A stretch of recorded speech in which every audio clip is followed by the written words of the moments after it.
My name is Shannon Reed. I've been a wrestling fan since the mid-1980s. I consider myself a casual historian. I'm also a professional wrestler. This podcast is dedicated to wrestling's glory days. I'm talking about the NWA, Mid-South Wrestling, Smoky Mountain Wrestling, and more. Maybe you want to get extreme with ECW. Well, you can do it all right here on this podcast because we're going to have something for everybody. And yeah, we'll talk about modern wrestling as well. So tune in right here on Read This with Shannon Reed. All right, everybody, welcome to Read This with Shannon Reed, a classic wrestling podcast. Today, we got a really fun episode in store. I got a few of my friends here, and we're going to be deciding what the worst gimmick in the history of WCW or the WWF is.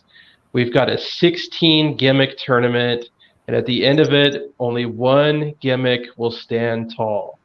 So I'm going to go around to my different panel of judges and let them tell you a little bit about themselves.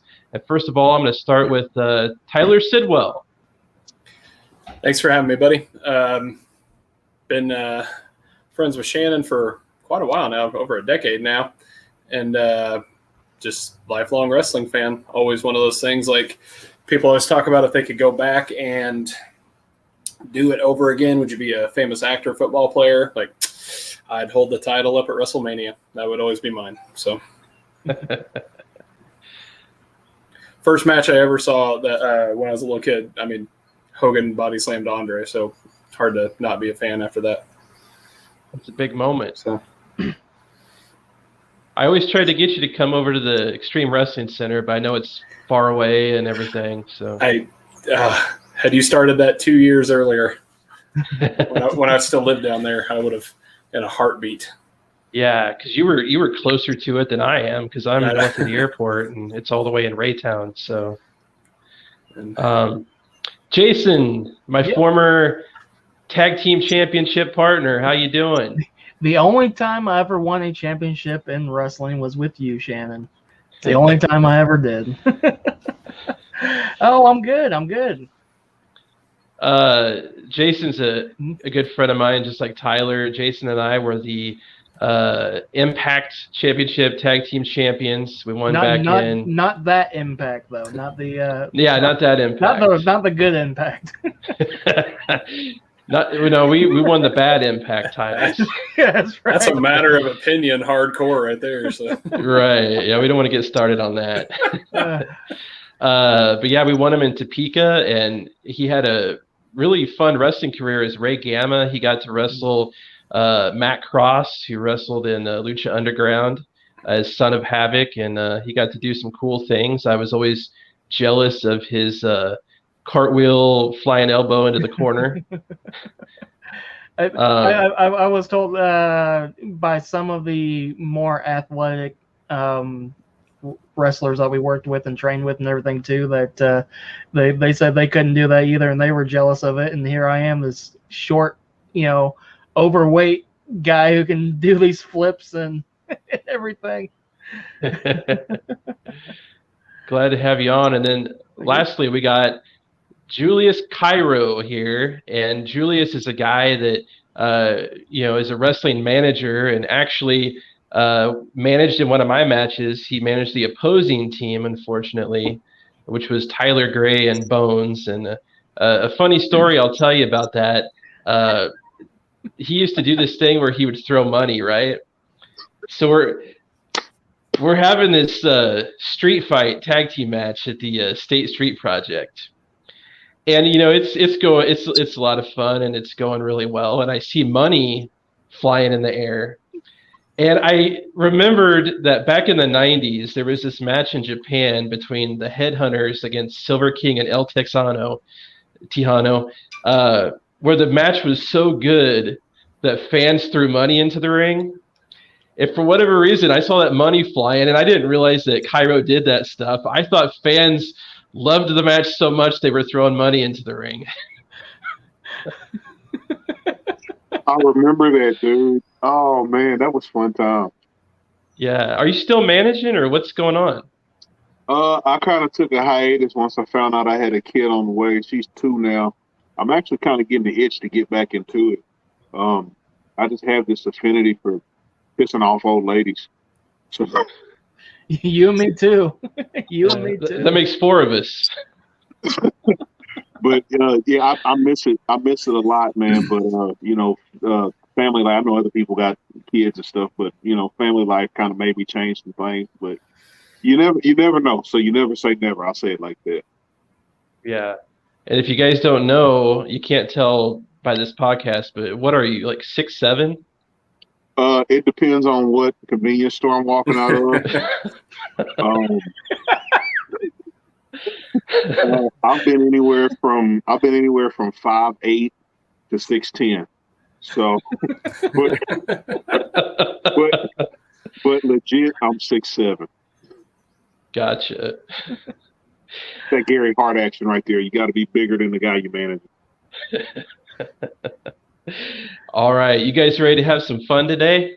All right, let's go. Let's do it. All right, so this is a 16 gimmick tournament, and my hope is that when we're all done and it comes down to the final 2 gimmicks, we decide our winner, then we have, the 4 of us, the distinction of having decided the worst gimmick in wrestling history. So our first round matchup, on one side, you got a tag team that debuted in WCW in 1989. Jim Herd was running WCW at that time, and his answer to the WWF's Bushwhackers was to bring in a masked tag team called the Ding Dongs.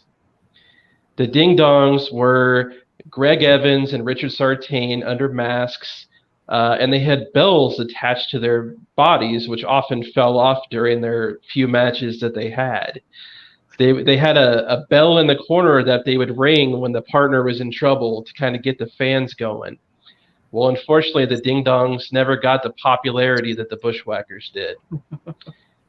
Now, the Ding Dongs have a tough first-round opponent, as they will be facing off with Santa Claus.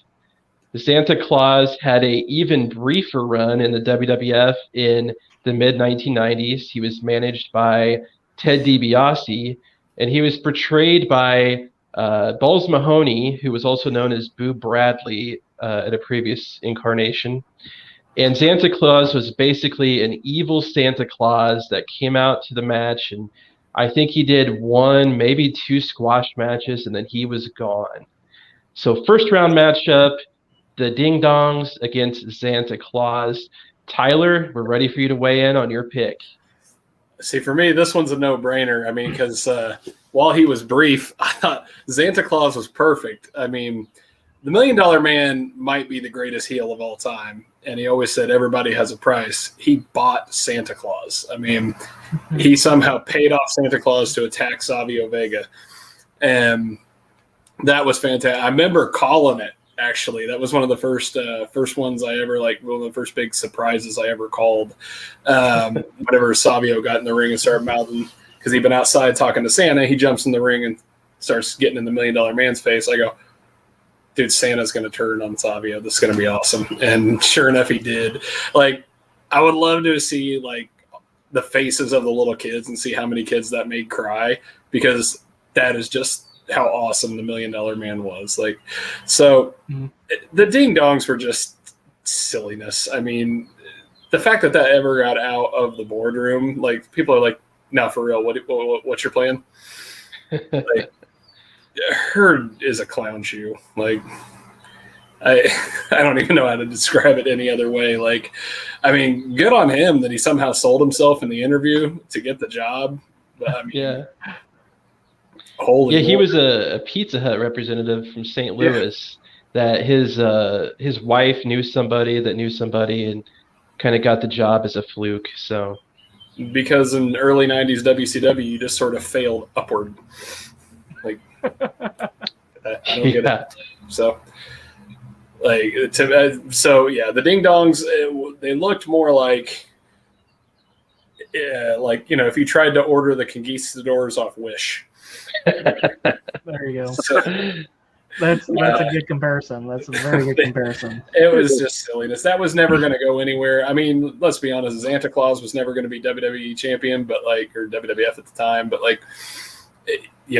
think Santa Claus had a better upside than the Ding Dongs. So I got to vote Ding Dongs are the worst in this situation.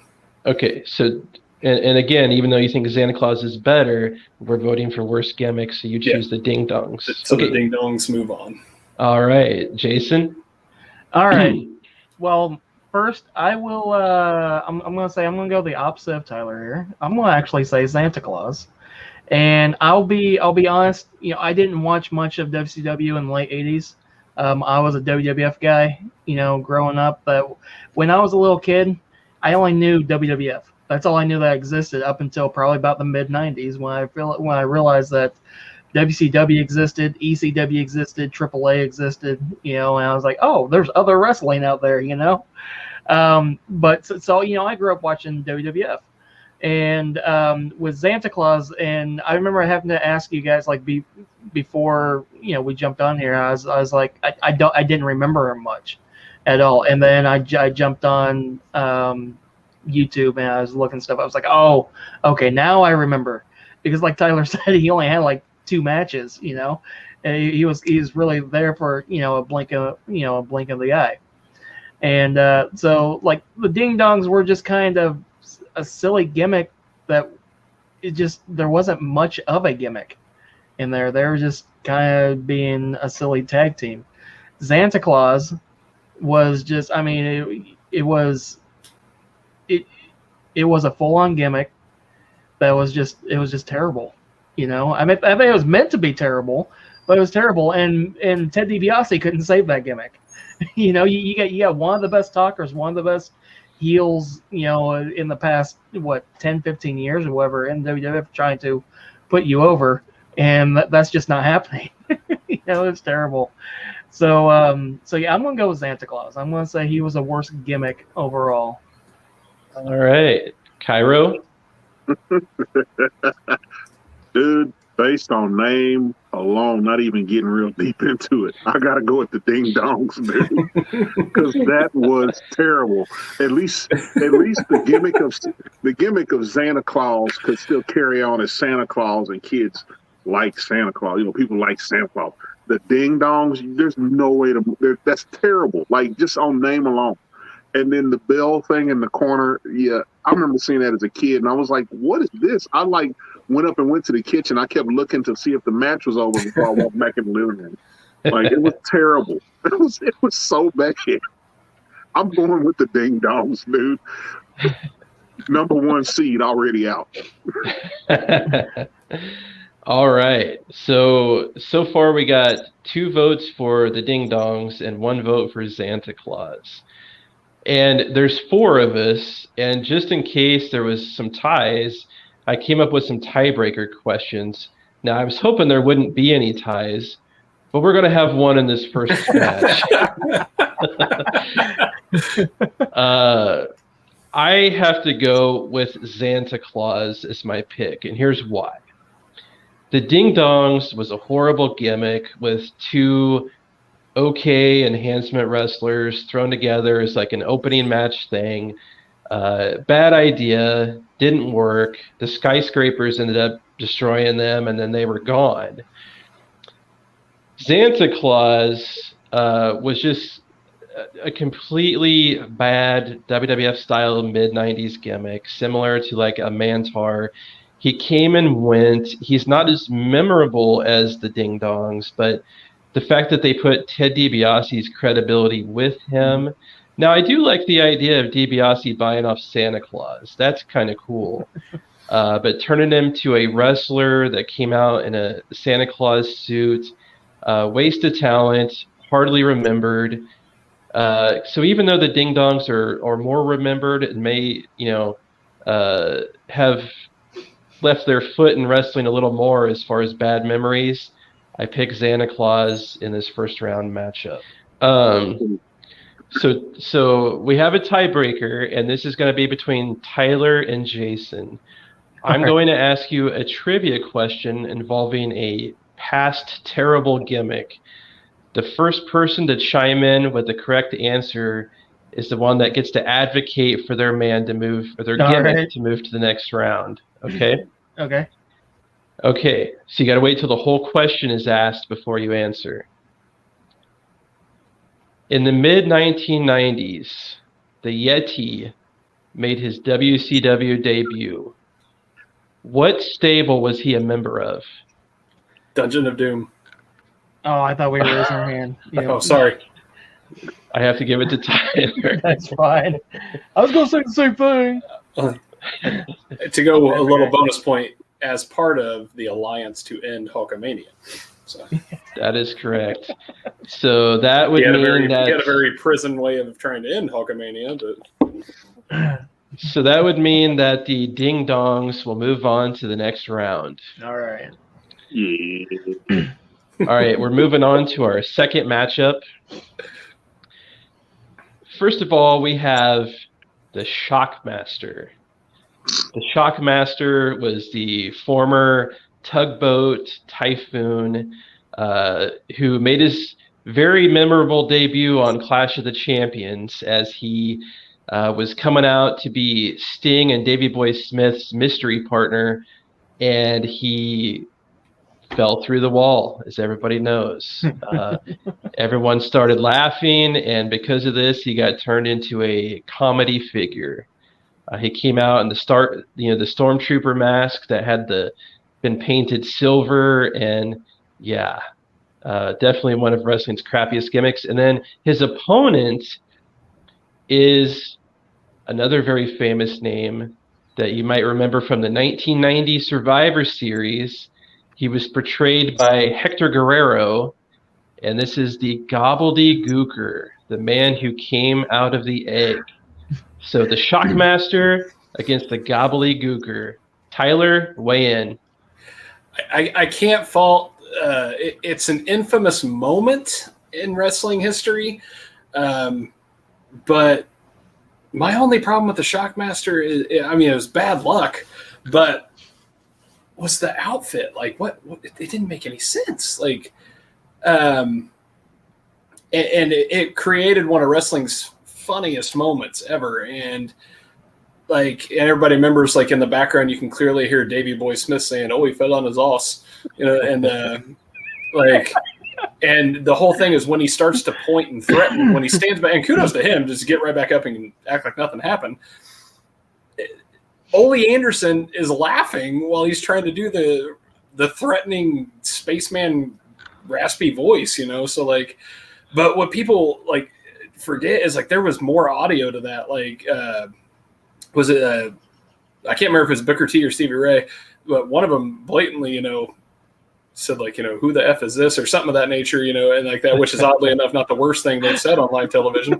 And but I mean, I can't fault him just for an accident, because he actually ran with it for a while and did all right. The Gobbledygooker was just foolishness, and the fact that it was, like, again, like, if you're going to take a Guerrero and put him, he's a turkey, like, that's your gimmick. You're gonna be a turkey, like, you're gonna pop out of a dinosaur egg that we thought about putting the Undertaker in, actually, which he said he prayed, "Please God, don't let me be Eggman." Like, he was scared to death that was going to be his debut. Everything. So, but yeah, like, everything. Like, and God bless, if you go back and watch it, Gorilla Monsoon and Rowdy Piper on commentary trying to make that happen. That would, like, good on them, because I couldn't have, like, I would have been laughing harder at that than poor, former Tugboat falling down. So I got to go with the Gooker. Gobbledygooker's way worse, I think. Bad luck for the Shockmaster. Who knows, like, if he ever would. I mean, they were bringing him in with some big name people. Bad luck. So if somebody mentions, "Hey, by the way, there's a board down there," who knows? All right, so one vote for the Gobbledygooker. Jason? Yeah, I'm gonna have to agree. I'm gonna go with the Gooker as well, because with the Shockmaster, it's like it was a terrible helmet, and it was just just a freak accident where he trips through the wall, and the helmet comes off and everything. I gotta say, if they had done the same spot without the helmet and gave him a different name, it would have been so much better. Because I mean, Fred Ottman, he's a big tough guy at the time, He just busted the wall and people would be like, "Holy crap!" I think the big thing was that stupid mask. It was just that stupid mask. He probably couldn't even see through there. That's probably what did it. And but yeah, a lot of it that around that gimmick, what made that silly was just that one accident and that mask and everything. And yeah, he ran with it. He's a professional and he did what he could with that gimmick and everything. But the Gooker, there was no saving that gimmick. There's nothing that could have been done. And as Tyler said, you put a Guerrero in that outfit, really? That's like one of the top wrestling families of all time, and you're gonna put Hector Guerrero in a turkey suit. It's like, how far can you take that? And they built it up for so long. I mean, they built it up for a couple months, I think, didn't they? Mm-hmm. Up to Survivor Series 1990, and yeah, it was the same event that Undertaker debuted at, and it was, the Gooker was just terrible. I really think it's possible that the Shockmaster and the Gooker could have been a Final Four, could have been the Final Four there, but since they're in the first round, I'm definitely gonna go with the Gooker. It was worse than the Shockmaster. All right. Before we move on to Cairo, I just want to say that these matchups for everybody watching were determined. Basically, I listed the 16 competitors and I gave them each a number, and then I had my wife just call off pairs of numbers between 1 and 16, and that's how the matchups were made. Totally random. So that they'd be fair, and it was no bias on my part. So yeah, it was randomly done. All right, so we got 2 votes for the Gooker. Cairo? You got 3 votes for the Gooker. And I'm going to tell you why. I'm going to tell you why. Because if I'm not mistaken, I could be wrong, but wasn't the Shockmaster a Dusty Rhodes idea? Yeah, he was the booker at the time. Oh, see right there, just right there on GP, I can't go against Shockmaster because Dusty's one of my favorite wrestlers, and if he had that idea, I'm gonna roll with it. I don't care. I roll with the dream, baby.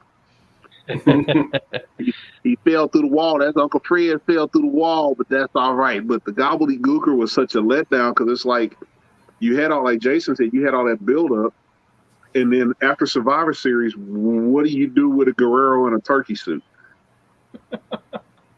They should have had Undertaker just like tombstoning. Like it was that bad.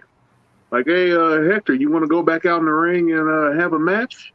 Yeah, sure. Okay, it's gonna be a squash match. I mean, it can't be any worse than being in this thing. So, yeah, I'm going with the Gooker, dude. That was a terrible idea. All right. And you don't go against the dream, baby.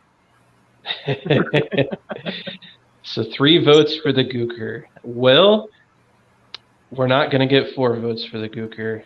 Because here's the thing. How you gonna go against Uncle Fred? All right, I'll explain. When I was a kid, I was watching WWF television. I couldn't wait to see who was going to be in the damn egg. I was captivated by it. Like, who is in that damn egg? And I'm 10 years old at this time. And when I watched it, and it was the Gobbledygooker. Now, I didn't know it was Hector Guerrero. But as a kid, I loved that shit. Seeing like Mean Gene in the ring, like doing the little knee dancing with him and stuff. I thought it was like the greatest thing. And I watched that over and over. As a matter of fact, I almost didn't even put Gooker in this tournament. And the only reason I did is because so many other people have commented on it as one of the worst gimmicks ever that I felt that I had to put him in the tournament. Now, in hindsight, if I watched that today or watched it back, it's probably horrible. But as a kid, I loved it, so it got over with me. And he also never made another appearance other than like maybe a pop up on some other episode, but never wrestled. Shockmaster was a failure of a debut. They turned it into something that it kind of had to be at that point, a comedy gimmick. I thought, Fred Ottman did okay for what it was, and it wasn't his fault, and it was unfortunate that it happened the way it happened. I had to go with Shockmaster for the botch of a debut compared to the Gooker debut, which I really actually enjoyed at the time, but would probably fucking hate today. All he has is a debut. Yeah, I will say I love Hector Guerrero. I'm a big Hector Guerrero guy, but at the time, I love the Gooker too. So looks like 3-1. I got outvoted, and the Gobbledygooker will move on to the next round. All right.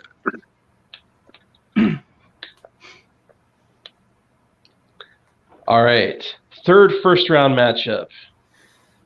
We have another mid-90s WWF gimmick portrayed by Wild Bill Irwin. He came into the WWF and he mentioned to Vince McMahon that, he used to play a little hockey. So Vince said, well, we'll make you the Goon. So the Goon was a hockey player that came out to the ring and, in full hockey garb.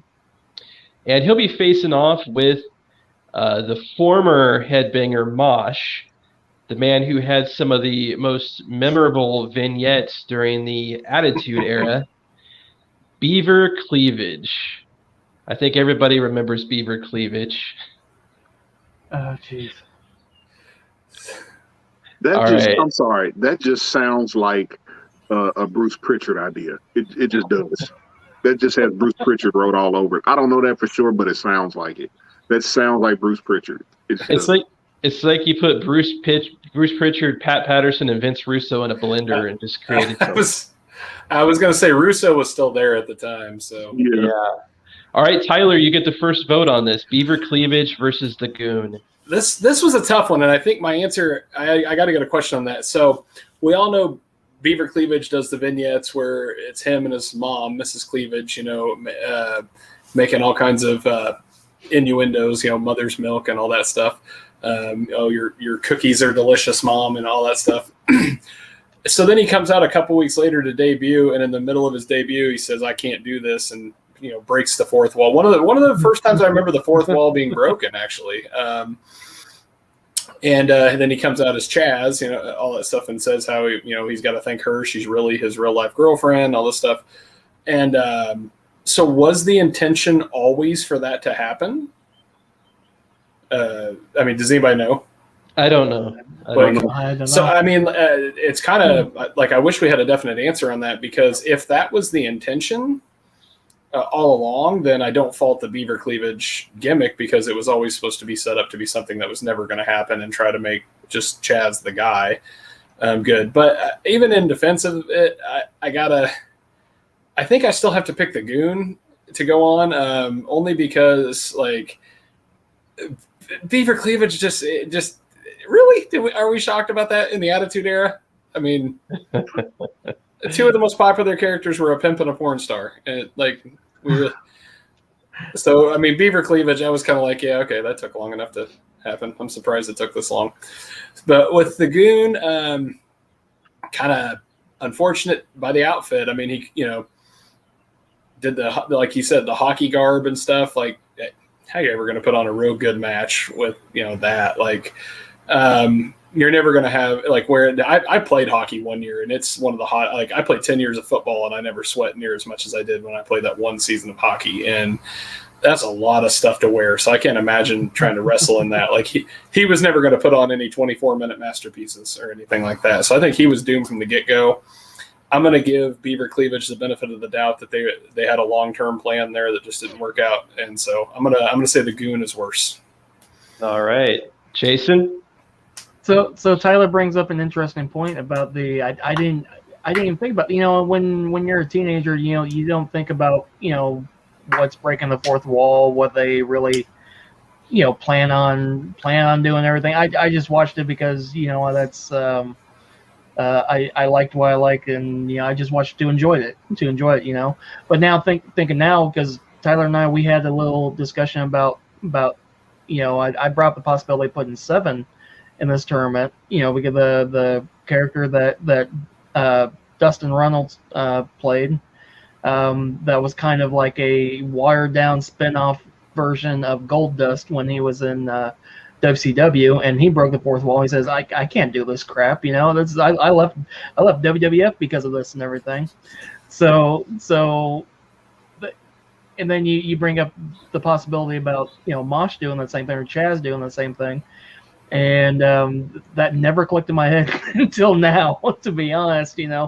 But with all that said, I'm still gonna have to go with Beaver Cleavage, and I love it. And maybe I'm a little bit biased because I was a big fan of the Headbangers back then. I was in high school and when I was a teenager and everything. I was a kind of a goth metalhead with the long hair. When I was 17, I had an eyebrow piercing and everything, and I was like, "Oh, these guys are awesome. These are my type of guys." So I love the Headbangers. I did too. And I'm pretty sure they had them do a singles run because I think Thrasher got injured or something like that. So they had to do something with him, and then they made him Beaver Cleavage. I'm like, what the hell is this? This is I understand. It's late into the Attitude Era. 99 was when they were trying to push the envelope as much as they can, like even more than like 97, 98. They were just pushing it farther and farther. And but I could not stand the Beaver Cleavage character, and I hated it because I liked Mosh. I liked him as a wrestler. But so I'm gonna go with him, and then you go over to the Goon, and the Goon is he's very forgettable. He's just a hockey player and didn't really show much charisma in the ring. Everything to me, the Goon was very forgettable, and well, I guess you can argue that maybe the Goon should go on because of that, but I really did not like the Beaver Cleavage character, and like I said, maybe it was because I'm being biased because I was a big Headbangers fan back then. But I'm still gonna go with Beaver Cleavage. So that's my pick to move on. All right, Tyler, remind me who you said was your pick again. The Goon. The Goon. Yep. So we got 2 votes for the Goon, right? No. I voted for Beaver Cleavage. Yes, 1-1. I got to start writing this down. It's hard to keep track of. 1-1. All right. So Cairo. I'm gonna keep it short and sweet. I gotta go with the Goon simply because a hockey player as a wrestler, like, what are you gonna do with it? At least Beaver Cleavage actually fit into the Attitude Era. As bad as it was, it kind of fit. But the Goon is just kind of like, I'm like, what? It's the Goon. I'm going with the Goon. I'm going with the Goon. I'm just based on, like, does he skate to the ring? No. I mean, like, he's got all these pads on, and like, the few matches I remember, it seemed like he just went in there and just mauled people, like he was running them into the boards or something. Like, it wasn't even really a wrestling match. It was so bad. It was so bad. Yeah. All right. Well, I think we're going to have another tie vote with this one. Oh, jeez.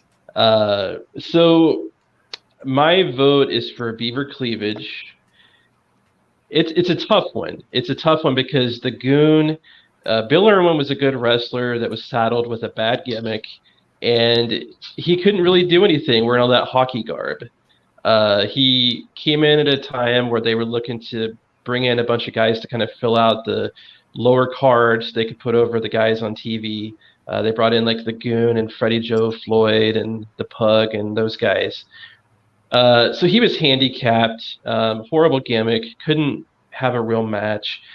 Beaver Cleavage was just, it was, they tried to do the innuendo thing with his mom, but it wasn't even entertaining to me, like in a Back to the Future, way, as far as that kind of stuff goes. And it was short, but, and it's a toss up, really. It's a toss up. I also was a Headbangers fan. I had liked them since they were in Smoky Mountain Wrestling, and I'm glad they cut it off real fast. So really could have gone either way, but I ended up going with Beaver Cleavage. So we do have a tie. I wish they would have. I would have loved. I'm sick and twisted enough to. I wish I could have seen how far they would have pushed the Beaver Cleavage story, though. Well, they did. Remember, they tried the whole incest angle with Vince and Stephanie at one point. Well, that got shot down right away before it even made it to air. I mean, like they were innuendoing on air with Beaver Cleavage. Like, what if that would have lasted 3 months or something like that? You know, like how far would they have gone with that? Like, Wow. What might have been? I honestly don't want to know. I don't want to know. Yeah, I mean, a lot of those things you're probably surprised they lasted as long as they did, but they eventually, like a lot of those gimmicks caught on, but luckily Beaver Cleavage did not. So, like, I could completely remember conversations about people being offended by that. I was like, yeah, didn't Stone Cold Steve Austin get crucified that same night? That was great. I loved it.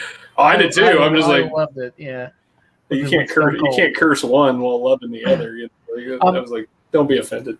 I know this is a whole nother topic, but I'm pretty sure that the night that Stone Cold got crucified, I think that's what brought on the parent television council, the PTC, to start being all over WWE's ass. Because I remember that they were all over him. They were like sending all this stuff to news and everything, and that's the PTC being like all over them is what kind of led to the right to censor.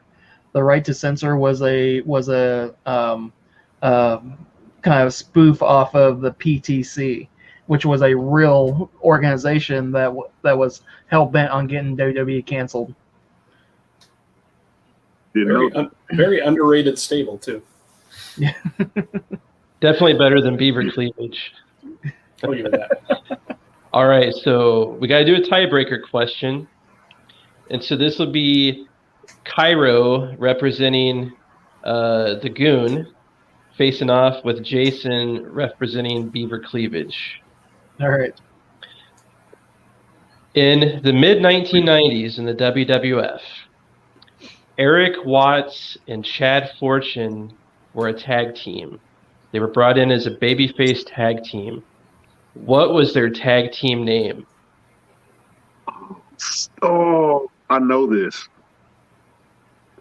I only know part of it. I can't remember the first part. I can't remember. It was something 2000. Because they had on those ugly gray and red tights. All right. I can't remember the name. I'm blank too. I can't do it. So I'm going to go ahead and give Cairo the win on this one because he partially got it. The answer is Techno Team 2000. Techno Team 2000. Oh, I didn't want to say. I don't remember. I was thinking Power Team, but that was Memphis, and that was Sting and Warrior and some other guys. And, right. Yeah. So this means that the Goon will move on to the next round.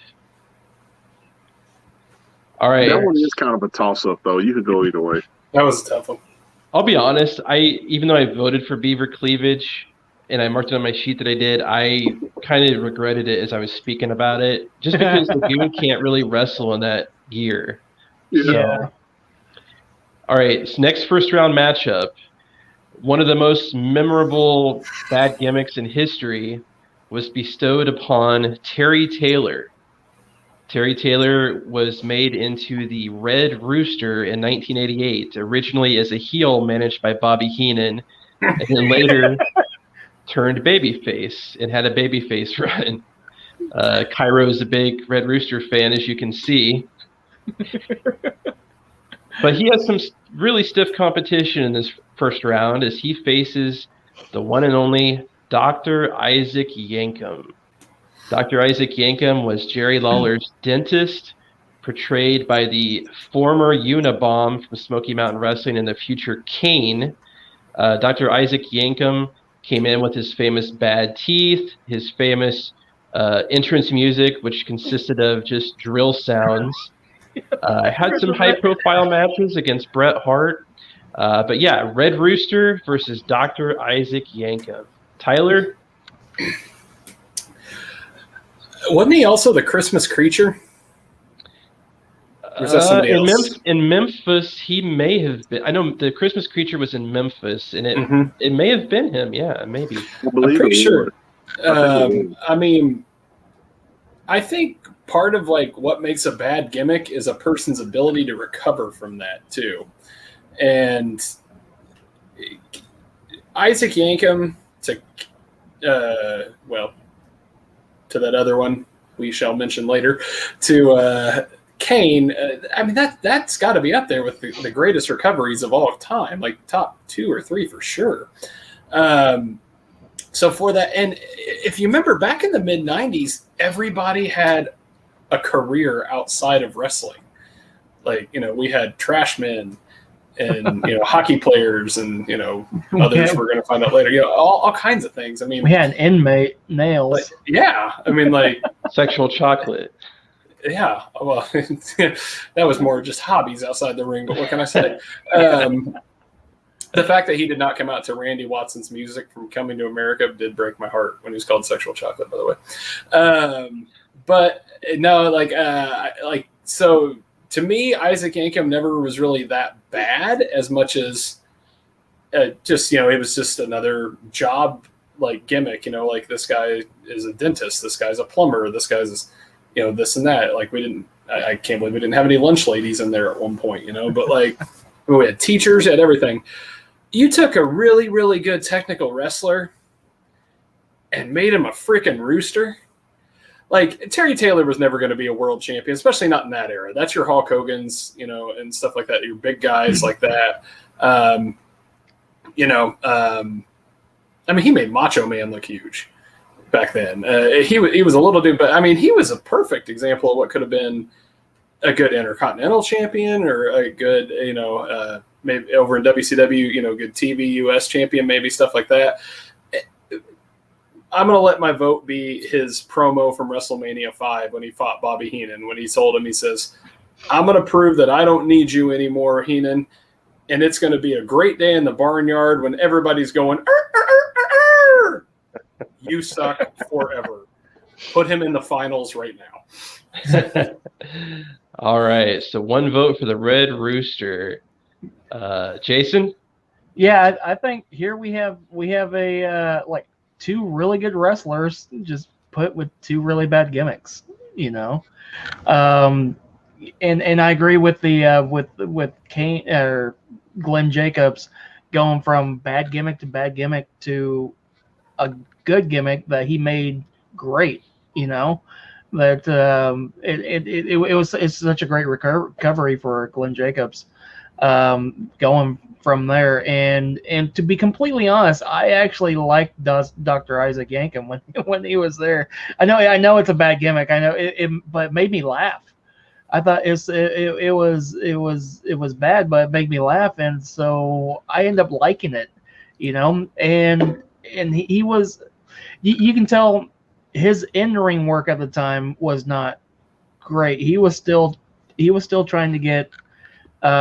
He botched a couple times, but he kind of recovered, pretty well there too and everything. But like I said, I didn't really hate that gimmick. Red Rooster, on the other hand, when I saw Red Rooster come in, I'm like, what the hell is this? Why do they have a little thing on his head? I thought it was so dumb. And for some reason, maybe it's because of the era and maybe because I was a kid at the time, but I always associated the Red Rooster with the Texas Tornado. I always kind of saw them in the I think they debuted around the same time too. I don't know, but for some reason I always associated them 2 wrestlers together. But anyways, I'm gonna say the Red Rooster overall was just a more terrible gimmick. So yeah, my vote's the Red Rooster.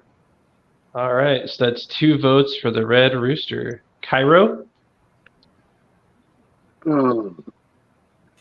This was a tough one for me because I had to think gimmick and not wrestler. Mm-hmm. And as much as I like Terry Taylor because he was dude was flawless in the ring as a wrestler. But you got an extra guess now. Even though Terry Taylor kind of made the gimmick work because they put the IC belt on him, I gotta go with the Red Rooster, dude, just because like it was so bad. It was like he walked to the ring, and I was like, "There's so many different gimmicks they could have gave Terry Taylor, and they gave him the Red Rooster." And any other gimmick, if they just let it be Terry Taylor, I think he would have had a much longer run in the WWF at the time. But that gimmick was just terrible. He had to walk to the. I mean, he made it work, but it was bad, man. It was a bad gimmick. It's terrible, man. It was worse than a Keem. It was worse than One Man Gang becoming a Keem. It was bad. So 3 votes for the Red Rooster, and we're about to have our first unanimous vote. All right. So Dr. Isaac Yankem, even though it was like, kind of a bad gimmick, it at least fit the story of what they were doing with Bret Hart and Jerry Lawler at the time. Jerry Lawler bringing in his evil dentist to feud with Bret Hart after their, Kiss My Foot match or whatever. It made sense, and his matches weren't bad, and you could see he had raw potential, and he just needed to get a better gimmick. Even in 96, as bad as the gimmick was, it wasn't, or 95, it wasn't any worse than any of the other gimmicks around, I thought. Whereas the Red Rooster, there was a lot more crimes committed by this gimmick. Terry Taylor, great wrestler, comes into the WWF, which is cartoon land, in 1988. They always have their gimmicks and their mascots and everything, and so they bring in this relatively bland in some ways. For WWF, he was pretty bland, scientific wrestler, a guy that really could have been doing much better things in any other company. Goes to the WWF, and they brought him and Kurt Hennig in at about the same time, and Kurt Hennig luckily got the Mr. Perfect gimmick, and Terry Taylor gets saddled as the Red Rooster. I know that you'll hear Bruce Pritchard say that, oh, well, we didn't do that to bury him. It was, it was supposed to be he's the cock of the walk. The Red Rooster is the king of the yard. Well, I can tell you that literally nobody saw this at the time as being what that gimmick was supposed to be. So even though they tell that story, recreating history, that Terry Taylor chose not to make it work and that he could have done other things to make it work, I don't buy into that BS at all. It was a goofy-ass gimmick that they gave a guy that often rubbed people the wrong way, as it was with his personality, and it just didn't work. It didn't work as a heel. As a baby face, like as an opening match thing, it's whatever, but it was a waste of Terry Taylor. It largely ruined his career. I remember when I watched him wrestle in 1997, 97 at the Memorial Hall for WCW. He wasn't even wrestling WCW at the time, but he wrestled on this house show against the Renegade. And the fans all were just talking about how he was the Red Rooster, because that ended up being his kind of legacy. So my pick is the Red Rooster because it tarnished Terry Taylor's legacy in wrestling. It held him back, and it made people remember a great wrestler as a very unfortunate gimmick. So, all right. Unanimous vote for the Red Rooster. Moving on to the next round.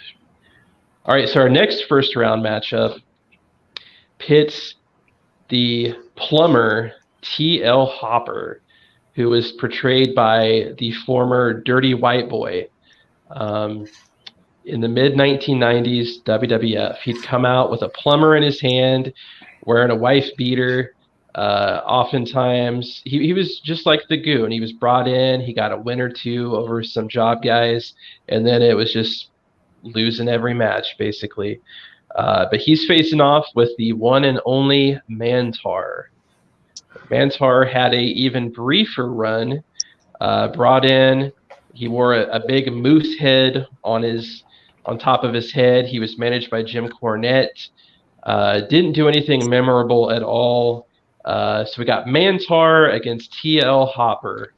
Tyler? Is there a way that they can both lose and whoever wins the next one gets a bye? Like, Double DQ. I got nothing on this one. Once again, TL Hopper, just in that time frame, everybody had a job, so everybody was this kind of guy or that kind of guy. I almost felt like those kind of gimmicks cheapened how hard it would be to be a wrestler, because it's like, well, I'm a plumber or I'm a dentist, but I'll do wrestling on the side, and stuff like that. So like it was kind of like, oh, that's your side job. You can just something you do at night to make ends meet, huh? Like but Mantar, like, what the hell was he? Like what was it? Like, and it didn't make sense because he's 6 foot? And they build him at 400. There's no way he was 400 at 6 foot. Like, that gimmick would have been a lot better if he would have been the size of like a one-man gang or Akeem or like a King Kong Bundy or something like that.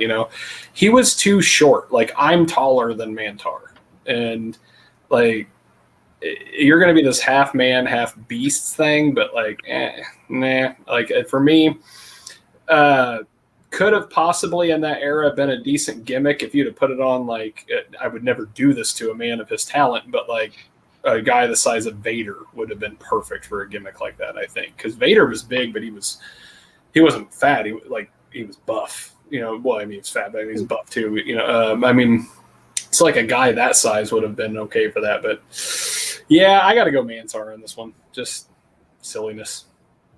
All right, we got one vote for Mantar. Jason? All right. Yeah, you know what? I think I'm going to go with Mantar as well. So, yeah, TL Hopper, the plumber and everything, he really wasn't that bad in the ring either. I remember him being pretty aggressive. But it's just, it's a bad gimmick, and like Tyler said, everybody had a job back then, I think TL Hoppers might be a little bit more forgettable,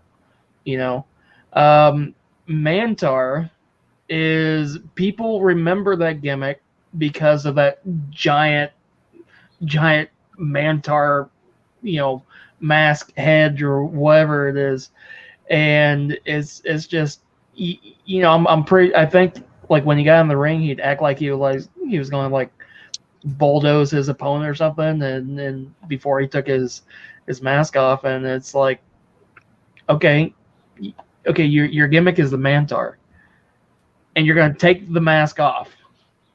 Now you're just a man, no longer a tar, But yeah, the whole gimmick was based around like a Minotaur type thing, And once you take that mask off, you're no longer a Minotaur type. You're just some dude, I really don't know. I don't know how long the gimmick lasted. I don't even remember many of the matches. I remember him coming out. I just remember him coming out with the giant mask and doing like this bull Minotaur type thing where he's gonna like try to hit the other person. That's all I really remember, to be honest. But yeah, the mask made that gimmick, and it was terrible. So yeah, I'm gonna go with Mantar. All right, 2 votes for Mantar. Cairo? I gotta go with Mantar, dude. And my reasoning is like totally just. I felt like it was a Vader knockoff, because if you remember WCW Vader, he had the Mastodon mask that he would sit down. Oh yeah, and it had the steam coming out, and it was cool. And to me, this was like Tyler said earlier, this is like the Wish version of Vader. And I'm like, and I didn't. It was like, it was so dumb and stupid. At least, I mean, this is me. Maybe I'm overthinking it. It's like you got Wish version of Vader versus Wish version of Dusty Rhodes. Son of a plumber baby, grandson of a plumber baby. You know, I don't know why that never clicked in my head. But Mantar, at least TL Hopper's like, okay, he's a mean plumber. Like he's a really mean plumber. Okay, Mantar though, it's like Mantar with his big moose head. Like, nah, that's trash. Mantar. All right. Mantar. So 3 votes for Mantar.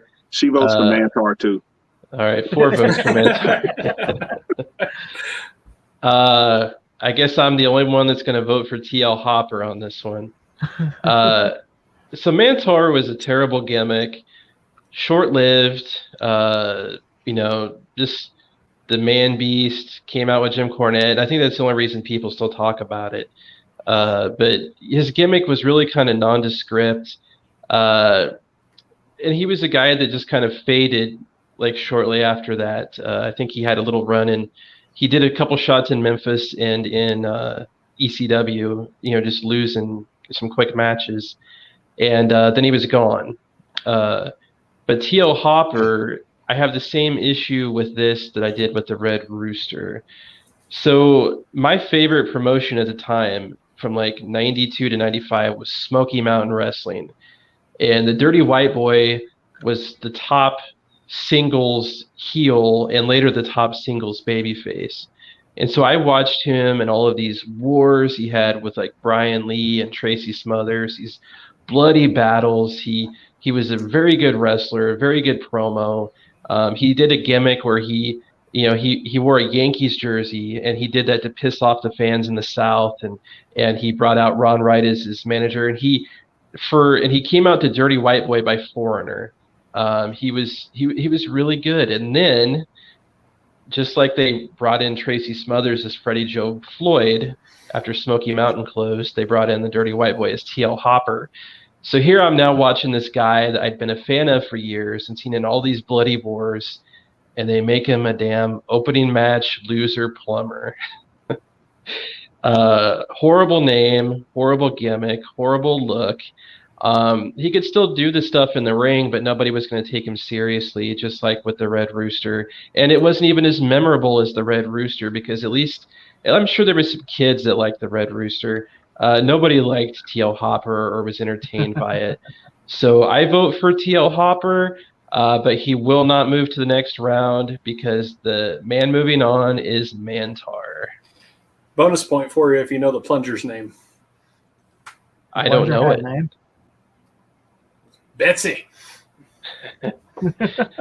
Betsy. Wow. So I guess we'll move on to our next matchup. Yo, I heard a story a while back. Like Mantar was somebody's half brother, and they met in the WWF. They didn't know they were half brothers. I can't remember who it was. I actually think the first episode of my podcast, I had Angel Medina. That's where I heard it. See, Yeah. I listen, Shannon. See, I'm on it. Yeah. It's nice to know that you're listening. Angel Medina, who used to wrestle in ECW. Y'all ain't listening.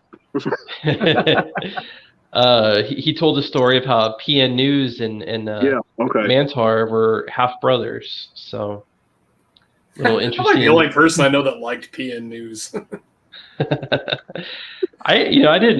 I stole some of my moves from PN News, and Go ahead. I actually think it wasn't that bad at the time, like as far as a gimmick. Like I think people looking back on it, and even at the time, I guess it was kind of bad, but there's been so much worse to me that I couldn't even consider him for this tournament. If you guys would have wanted him on, I would have put him on, but I mean, it's not like he was Ice Train. So I was saying it's like another Wish example. This one's Heavy D. So there you go. Wish is either going to sponsor or sue after this. I'm not sure. Actually, Ice Train wasn't too bad. He was like Mark Henry before Mark Henry. I thought Ice Train was, when he first came in, he was really green.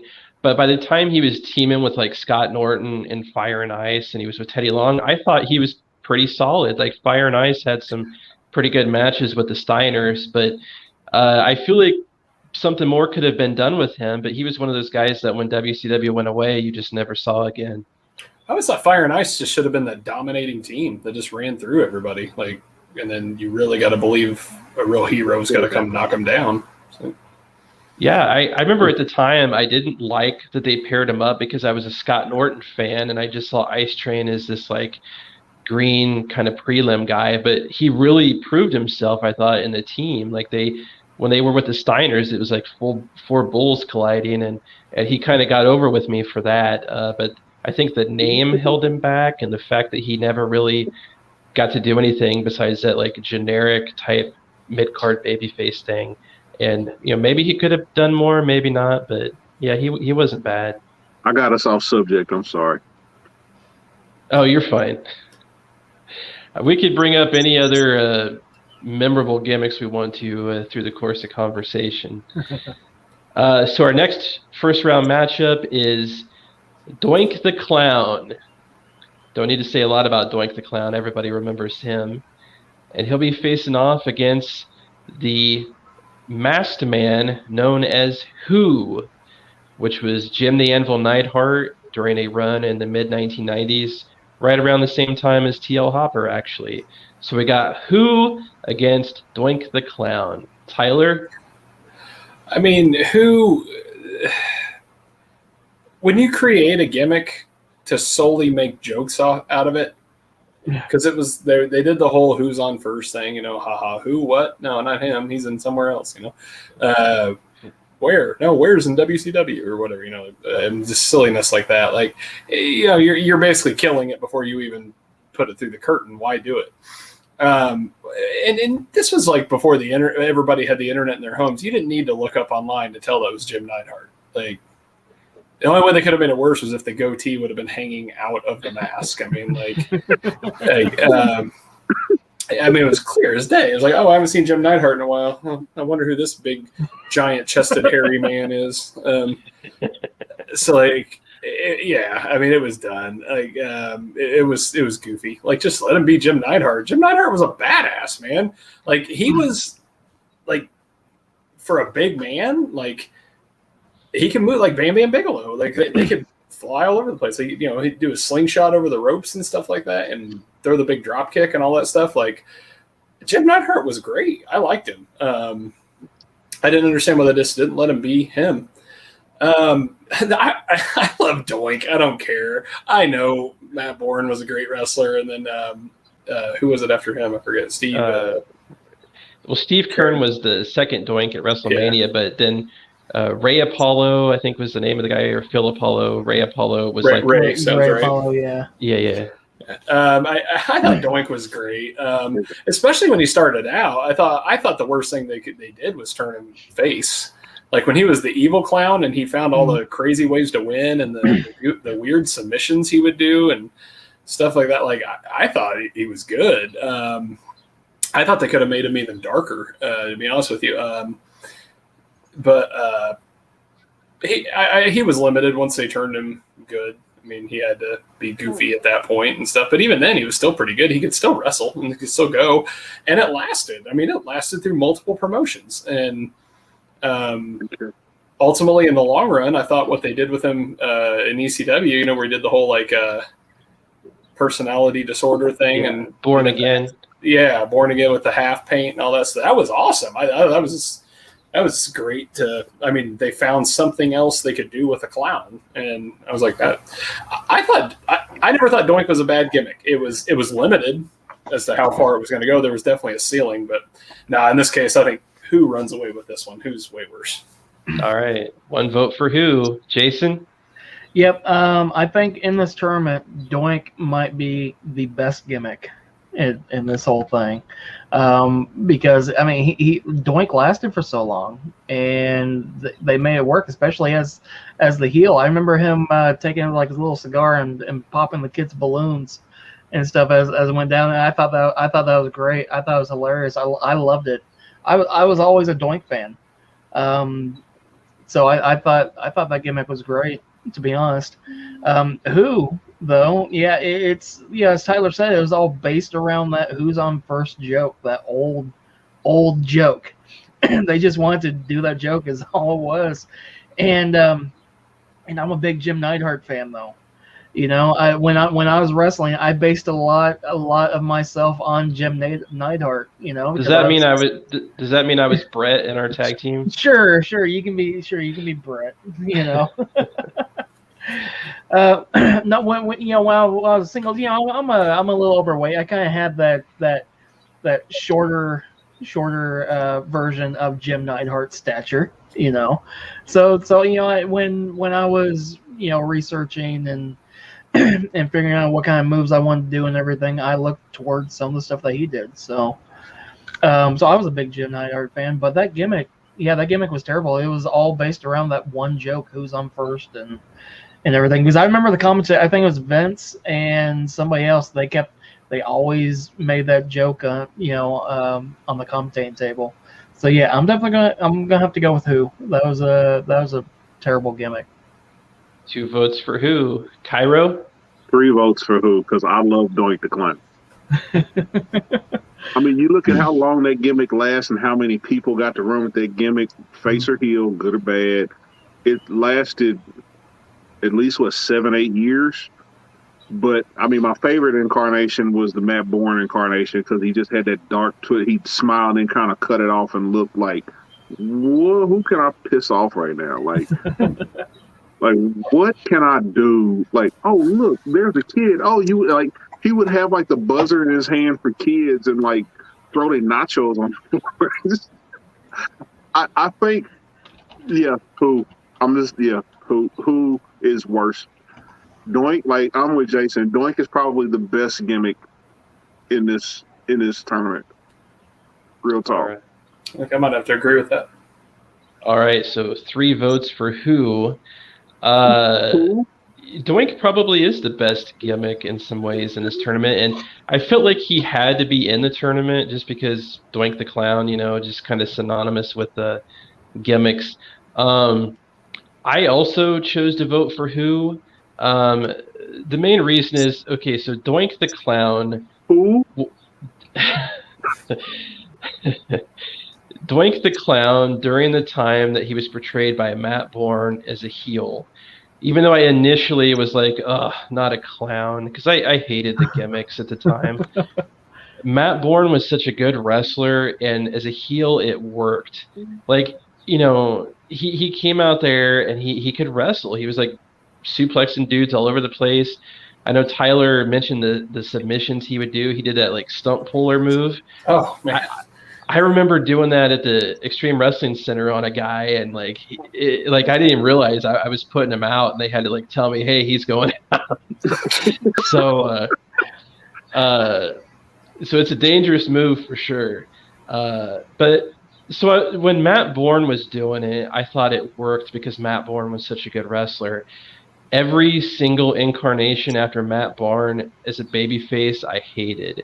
I hated the 4 Doinks coming out as the Bushwhackers, the Men on a Mission at the Survivor Series, dressed as the 4 Doinks. I hated Dink and Dunk and all of those. How can you hate Dink? I can do it very easily, Jason. I had to watch the great Bam Bam Bigelow and Jerry Lawler like sell for these guys. Horrible. And there's still incarnations of Doink on independents around today, just random people. Like every promotion has a Doink. So it has endured. But because of the fact that Matt Bourne was so good in the role as a heel, and because of the fact that Who is really a forgettable gimmick that had no thought to it whatsoever, and you have Jim Neidhart, and even if he's older at that point, he's still got a bit of a name, and you could do something else with him if you want to have him on your roster, rather than just give him like a stupid Who gimmick. So it's unanimous, and Who will move on to the next round. All right, next first round match, we got WCW's The Booty Man, the former Brutus Beefcake, who came out with the Diamond Doll, or I think she was probably called the Booty Girl at the time, Kimberly. and oh yeah, she was, and horrible entrance music. And the Booty Man's going to face off with the very infamous fake Diesel and fake Razor Ramon. So the Booty Man against fake Diesel and Razor. Tyler? So from around the same time period, I remember when you first sent the list, I was reading down there, and I thought, actually, as I was going down the list, how the hell did the Guardian Angel not make it? Oh, that's why the Booty Man made it. The fake Razor, fake Diesel thing, that never bothered me as much. I get Jim Ross is one of the most lovable and most respected people of all time. You take the chance to try to make him heel, and what they were doing was the middle finger to Scott Hall and Kevin Nash, and the WCW for trying to take their old guys. They're like, oh, okay, well, take that guy because the gimmick is actually what was important. That's what they were trying to say at the time. I didn't mind it. It was never going to be successful, and I don't think they intended for it to be super successful. Once again, Glenn Jacobs shows how good you can recover from a bad gimmick. To me, though, the Booty Man, atrocious. I'm a big Brutus Beefcake fan, more than most, I think. In the late 80s, early 90s, like me and my brother we both loved Brutus because he had the crazy eyes. He was a good guy that had, when he'd be doing that, like doing a strut, he always had that crazy eye. And if you go back to watching the main event feud he got from his friendship with Hogan, him and Hogan against Savage and Zeus, he has the distinction of being the first person to ever hurt Zeus. He was the first person to think to go to the eyes. But what rest in peace, Zeus. What was that about, by the way? Yeah. Zeus. Like the feud he had with Macho Man leading into that, I thought it was good. I thought he could go. He wasn't overly technically sound, but I mean, he put on good matches. I liked him. I thought it was a complete disservice. I think he's probably one of the more unluckiest wrestlers of all time. Like 2 times he's pegged to win the Intercontinental title. He gets bad injuries both times, which ultimately became memorable things like the Ultimate Warrior, gets his moment in Madison Square Garden where he beats the Honky Tonk Man in 36 seconds or whatever. That was supposed to be Brutus. And then when the Texas Tornado got thrown in, after being in WWE for 12 hours or something like that, he gets thrown in at a Intercontinental match at SummerSlam against Mr. Perfect and beats him. That was also supposed to be Brutus, but he ate a jet ski instead. So, the Booty Man, it's awful. Like disservice to what could have been a great wrestler. All right, 1 vote for the Booty Man. Jason? All right, first, I want to circle back around to Zeus, and I just want to say this, because I know this isn't about Zeus, but I just want to say that Zeus was not the villain in No Holds Barred. He was the good guy. Rip was the villain. That's all I'm going to say about that. If you look through the movie, you understand it's like, wow, Rip is really a terrible, terrible person, and he killed people. Zeus never killed one person. Anyway, you're trying to do some like Karate Kid, Cobra Kai stuff on us by reversing the seriously. two. Okay, I strongly believe that Zeus was just taken advantage of. He might have been autistic, and he was taken advantage of because of his size. And it was like, oh, they see somebody they can make money on, and is a strong guy and everything. And yeah, so that's my opinion on that. That's a whole nother podcast, though. What's this smell? We'll reconvene next week. We'll reconvene next week to have the Is Zeus Autistic podcast. And a little known fact, I was in that movie too. The very very first part of that movie was filmed in Topeka, and I was in the audience. Really? I was like 6 years old. Yep, 7 years old, 6 or 7 years old, something like that. This is the show you went to with your mom? This was one of them. The other one, my very first wrestling event was, I found out the date. It was February 17th, 1988. That was in Topeka. That was the one that we finally found video of because it was on the WWE Network, and we were in the first row. And it was Bad News Brown, and I think it was John Stewart, who at the time I didn't know who he was. He was a jobber, And Bad News Brown threw Jon Stewart over the top rope by the turnbuckle, and we were right there, and he slams up against the gate, and I see myself right there, and my mom's trying to like shield me from like getting hit or whatever. It was, oh man, that's a great memory. But yeah, that's my very first event. I think the No Holds Barred movie was a little bit after that. It was right around the same time, but I think it was quite a few months after, like later on that year maybe.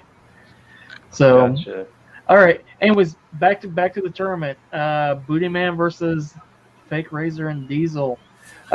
This might have been the toughest choice out of all the first round picks, in my opinion, because the Booty Man. So I as a kid, I was a Beefcake fan as well. Oh, you like Beefcake, Jason? Beefcake ass. No, wrong Beefcake. Brutus the Barber Beefcake. I thought Brutus was a good gimmick. It was a fun, silly gimmick, but it worked for him, As I got older, and I saw that he was, he went to WCW as the Booty Man, and later on the Disciple, and he was like the king of bad gimmicks for a while, And I was telling Tyler earlier, I was like, well, I guess you can have a career in wrestling if you're best friends with Hulk Hogan, you stick around for that long. But yeah, look what happened to Bubba the Love Sponge. I mean, you're right. Oh, jeez. That's a whole nother podcast. That's a whole nother story. Speaking of clown shoes. Hey, it could be worse. We could have Professor Crapel on the show. Oh wow.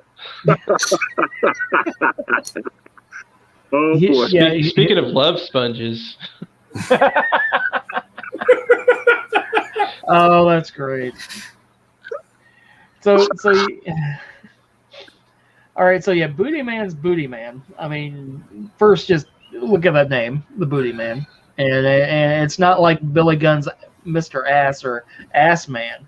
This is Booty Man. So I'm pretty sure he danced around like a male stripper, didn't he? Kind of. He was shaking his booty and kind of stuff like that. So okay. Well, I'll put him back for a moment. But yeah, the Fake Razor and Fake Diesel were, as we all know, were just kind of a shot at Kevin Nash and Scott Hall for leaving, and they're like, okay, yeah, you guys can leave, but we have the rights to the gimmick. And the WWE was just showing, it's like, look, the gimmick is ours. We can do whatever we want with that. And as we know, Glenn Jacobs took over Fake Diesel, and he really wasn't that terrible, as a Fake Diesel. I mean, they had him like jobbing to everybody, but because they wanted to kind of kill that gimmick, in a way. Even I can't remember the guy's name who played the Fake Scott Hall, and Rick Bogner. Even he wasn't terrible. He wasn't great, but he wasn't terrible. He was an over-the-top Scott Hall is what he was. He was like overselling everything and just but that's probably what they told him to do. They were terrible gimmicks, but it was, I don't know, I can't really fault them for being, they were meant to be terrible gimmicks, The Booty Man, it was gonna be terrible whether they tried not to be terrible or not, whether he was going to try to be terrible or not. So I'm going to go with the Booty Man. All right. 2 votes for the Booty Man. Cairo? You know what? I got to go with the Booty Man. I'm going to tell you why.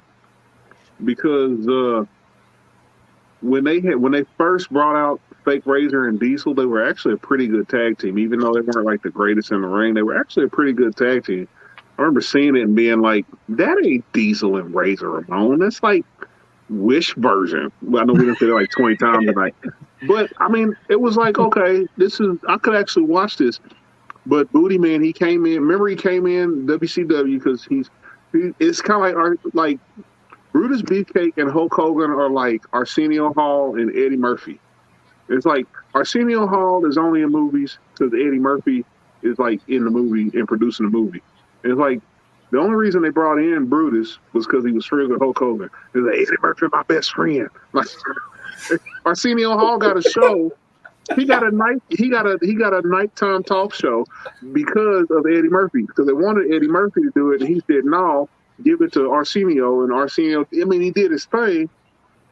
And Brutus, he came in WCW. He was Brother Brudi, and I think he lost the match to somebody, and he had to stop being Brother Brudi, so he became the Booty Man. And then he was the Zodiac, and then remember the Zodiac? He just like, and then he was the Disciple, and I was like, okay, the Booty Man gimmick was terrible. It was just terrible. It's like, I don't want to watch this man with holes cut in his tights. The gimmick didn't work. It didn't work for me. It just this 6'8" man prancing around just wasn't doing it for me. All right, so we got 3 votes for the Booty Man. I'm shocked. I thought Fake Razor and Diesel were going to run away with this. Booty Man was a lame gimmick for a guy that had been a star years earlier. As a kid, I liked Beefcake. I thought he had great music. I liked the gear, like the fishnet stuff and that kind of thing. He wasn't Shawn Michaels or Marty Jannetty in the ring. But as a kid, it didn't matter. He did own the barbershop, though, where Marty Jannetty tried to run from Shawn Michaels, though. So there you go. Tried to dive through the window to escape. Yeah. That is true. That is true. Just stood there and went like... Yeah, it was a sad day. Sorry, I had to do it, dude. Sorry. If only Shawn would have super kicked Beefcake also. I don't know, man. Beefcake, I think, was legit excited. I don't know. Well, no, because he called Diesel, so he called Nash. So, yeah, he probably could have got it. Yeah. But, yeah, Booty Man was a lame gimmick for a guy that had been a star years earlier. I hated the Booty Man's music. I didn't understand the gimmick. It wasn't entertaining at all. He was just there, like you guys said, because he was Hogan's friend. But it was like kind of a generic, stupid, harmless gimmick, kind of annoying. But Fake Razor and Diesel, I thought, was just such a bad idea in concept and execution. Not because of Glenn Jacobs or Rick Bachner, but just a bad idea. It made WWF look like even lamer in the Monday Night War at that time because Kevin Nash and Scott Hall had gotten over so well in WCW that it just made them look even more cartoonish and behind the times. And even though it was a heel thing for Jim Ross, I think it just made the whole company look bad. So my vote was for Fake Razor and Diesel. However, with 3 votes, the Booty Man will move on to the next round. I did have a pretty tough choice on picking between them two, because like you said, the fake Razor and Diesel were bad. It was just a bad idea altogether. But they were meant to be bad gimmicks. They were supposed to be bad gimmicks. Side note, at WrestleMania 23, the theme was WrestleMania all grown up. And when they did the Battle of the Billionaires between Vince and Trump with the hair versus hair thing, did they not miss the golden opportunity? Like, when Vince took off running and they had Bobby Lashley go chase him down, I totally thought, like, Brutus's music was going to hit and he was going to come out and gut Vince off. Because, I mean, like, of everybody in the history of wrestling they brought back for, like, one-off WrestleMania appearances, how the hell are you having a shave your head match and no Brutus? That would have been great. Brutus was very popular in his day, and he's one of those guys that they never bring back, and it kind of is strange. Like, I don't know why, but he was really popular back in the day, just like Jake the Snake Roberts and a lot of these guys they did bring back. They never bring back Brutus. Well, and the whole thing, they kept referencing, because it was WrestleMania 23, they kept referencing back to WrestleMania 3. That's the night he became the barber. Right. Like, when the Dream Team abandoned him, and then he came out to help Piper shave Adrian Adonis's head. Like, yeah. What? Sign me up, Vince. I'll write for you. Shit. It would have been interesting. Final match of the first round. We got the infamous Bastion Booger facing off with Naked Midian. Tyler? I don't know a lot about Bastion Booger. The prior roles, I know Norman the Lunatic and all that stuff. And what was his? He had another Pryor Ferguson. Yeah. Oh, that one. Yeah, like that. Muck and Sing. All that stuff. He was a guy that was a career gimmick. I mean, let's be honest. For a guy his size, he wasn't Bam Bam or Vader or anybody like that. Like, I mean, hell, even King Kong Bundy was, not bad in his time and stuff like that. But like, Booger was what he was, man. Like, he did it well. Whatever gimmick they put him in, I thought he went the fullest on it. My favorite's Norman the Lunatic. I love Norman. He was awesome. So because of that, Naked Midian was just another one of those late 90s, like late Attitude Era kind of thing. Or I might even been into 2000 by that point, maybe. That was silly. I mean, that was just the point of it was just to be silly and be goofy. But Midian was actually not a bad wrestler. I didn't think him as Phineas Godwin and all that stuff, like another silly gimmick. But I thought, they put on decent matches. I got to go Naked Midian. It was silliness. All right. One vote for Naked Midian. Jason?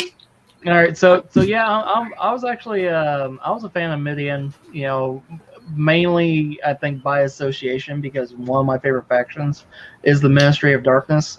And I absolutely love the Ministry of Darkness. And I'm pretty sure that Midian became Naked Midian after the Ministry broke up, and after Ministry and the corporate Ministry or wherever, they all broke up. And it's like, okay, what do we do with Midian now? Obviously the Godwins broke up long ago when he joined the Ministry and everything. And I think it was like, okay, we don't know what to do with you. He's comfortable being naked, and they threw a thong on him and have him just kind of basically being a streaker and dancing in the ring and stuff. And it's like, it's just terrible. That was just terrible. With that said, Bastion Booger, I think, in my opinion, might be one of the worst gimmicks of all time. So I get in my mind, I got Bastion going pretty far, because I remember his whole gimmick was that he was this fat, gross guy. I mean, his ring music was burping noises. It was just like belches over and over again, because they were like, what's the most disgusting thing we can do? So that's what it did. I'm pretty sure he had this gray singlet, and I'm pretty sure he had like stuff coming out of his mouth, or looked like it was or something like that. And I heard he didn't wash his gear either. Like, it was like, it was. I don't know if he was always like that, but he lived the gimmick. Oh yeah. And I remember in the ring, his opponents they always, oh god, he smells, all that stuff and everything. So as much as I would love to see the Booty Man versus Naked Midian in the next round face off against each other, I have to go with Bastion Booger. All right. So we got one vote for Naked Midian, one for Bastion Booger. Cairo? All right, I'm going to get this in. Because I can't remember if Midian was... No, he wasn't Tex Slazenger. He was Shanghai Pierce in WCW. He was Tex Slazenger. He was Tex Slazenger, and Henry was Shanghai Pierce. Right. Yeah, okay. I knew it was one or the other. Anyway, the whole Naked Midian thing, I still got to go with Bastion Booger, because Naked Midian was actually over. Like, it was for a little bit. It was. It was actually over. It took us to the final match to disagree finally.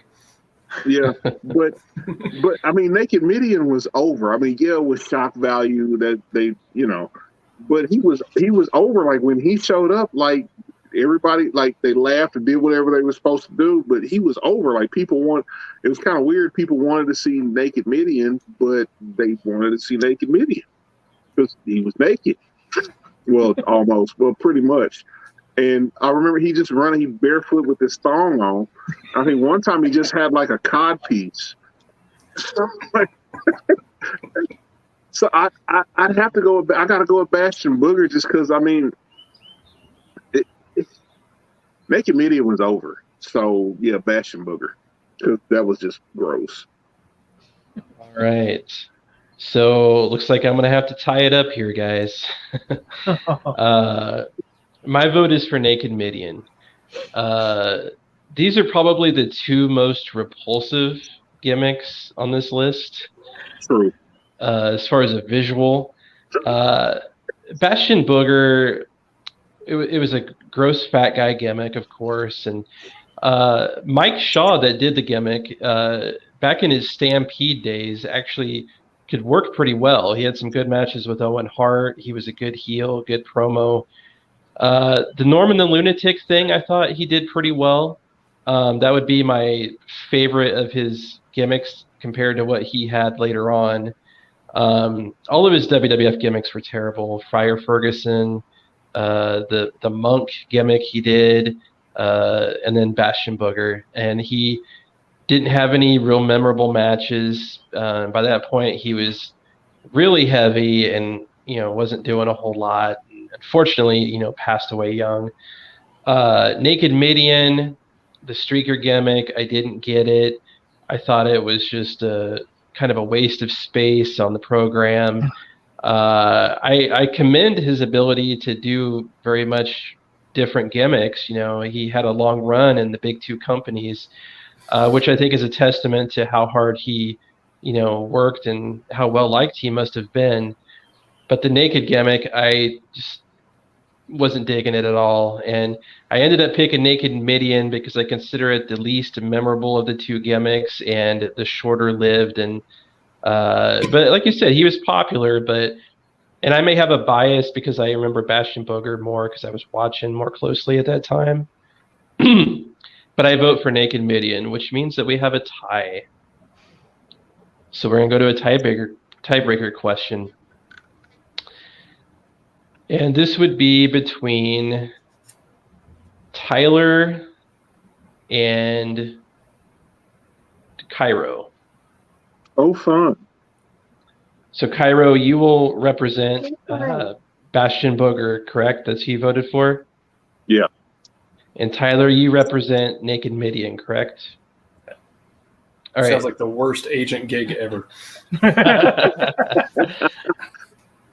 In WCW in the mid to late 90s, there was a tag team that was comprised of two members. Their names were Rage and Chaos. What was their tag team name? I know this one.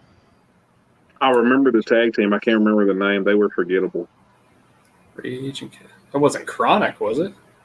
Nope. No, that was Adams and Lee. That was Adams and Lee. I didn't know if they changed their If names. they don't get it, can I do it?